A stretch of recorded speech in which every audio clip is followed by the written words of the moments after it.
Yo, what up? It's your boy Rob. Welcome back to another episode of Black Light Beards. Amber Guyger has lost her damn mind. Not only has she lost her freedom, she's coming up for parole from her killing of Botham Jean in 2024. And apparently she believes that she should be able to plead down to a lesser sentence in an appeal. So let's take a look at how that is actually going. Here we have an article from ABC News. It says, ex-Dallas officer who killed neighbor appeals guilty verdict. A Texas court appears skeptical of arguments to overturn the conviction of a former Dallas police officer who was sentenced to prison for fatally shooting her neighbor in his home. A Dallas panel of 3 Texas appeals court judges appeared skeptical Tuesday of arguments to overturn the conviction of a former Dallas police officer who was sentenced to prison for fatally shooting her neighbor in his home. An attorney for Amber Guyger clashed with a Dallas County prosecutor over whether the evidence was sufficient to prove that her 2018 shooting of Botham Jean was murder. And I'm pretty sure that it's pretty damn obvious that it was murder. Like, this is literally a delusion. You know what I mean?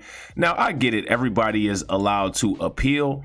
But in this case, you know, despite the fact that she got way less time than what she actually deserves, she needs to kind of keep her mouth shut and just, you know, go ahead and do that. But while all this is going on, there's other public outrages that literally are not anywhere near as severe as this. But we have people, you know, acting fake outraged to deflect away from things like this. All right.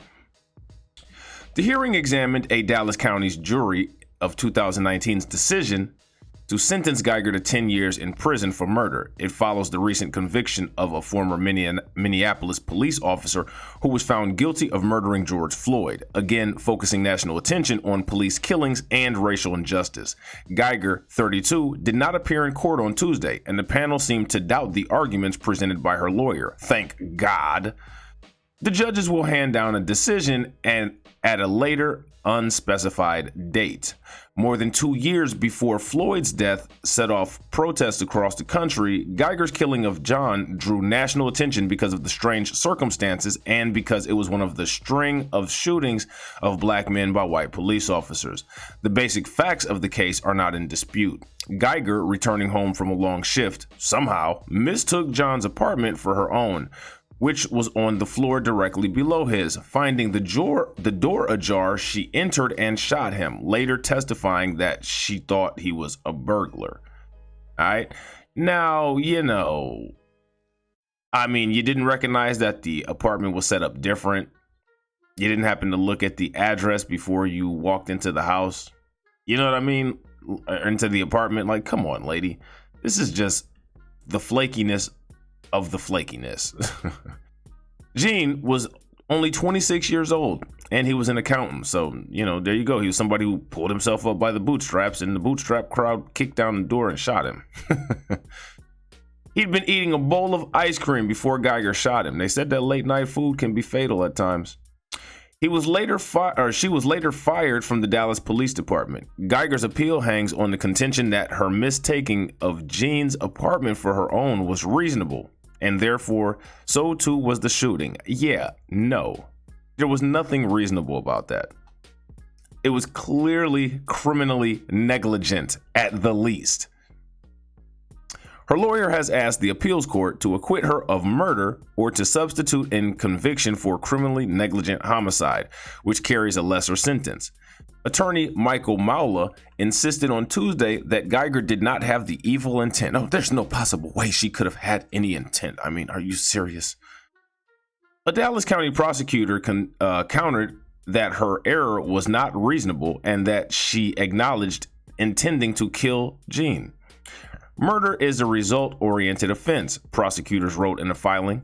The judges appeared dubious of Maula's arguments, peppering him with questions and suggesting he was erroneously blending self-defense and mistake-of-fact claims.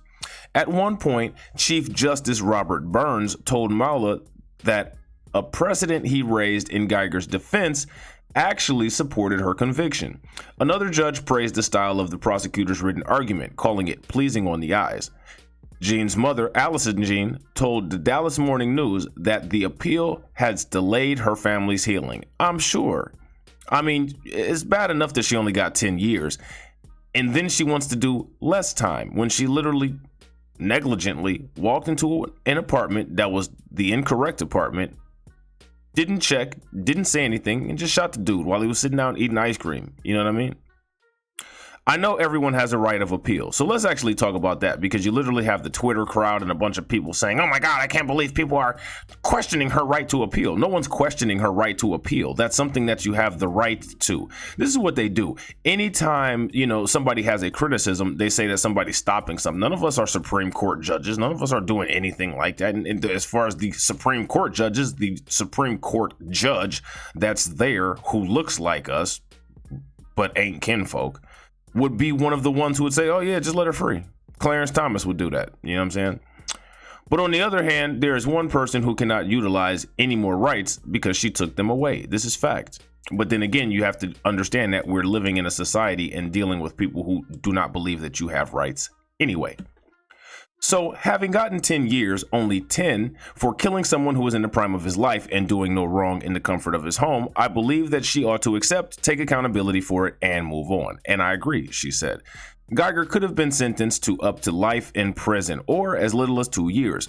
Prosecutors had requested a 28-year sentence. Botham Jean would have been 28 if he were still alive. And I think they would have gotten that 28-year sentence had there not been all of the, as Tariq Nasheed put it, low-key mammying going on in the courtroom.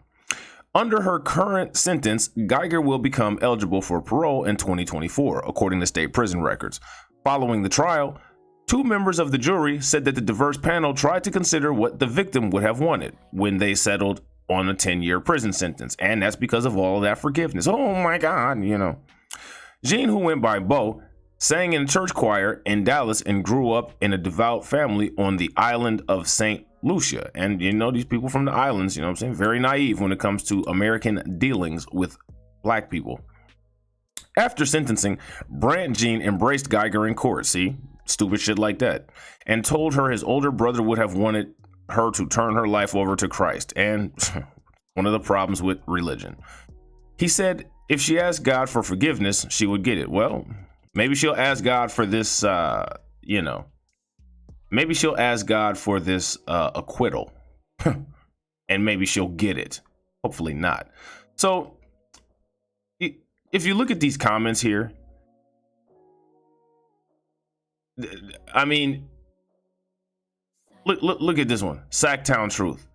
But is it murder, or is it a lesser crime, or is it a crime at all? Just the simple fact that you walk into somebody's house and shoot them and you're literally going to ask, is it a crime at all? You can't make this stuff up.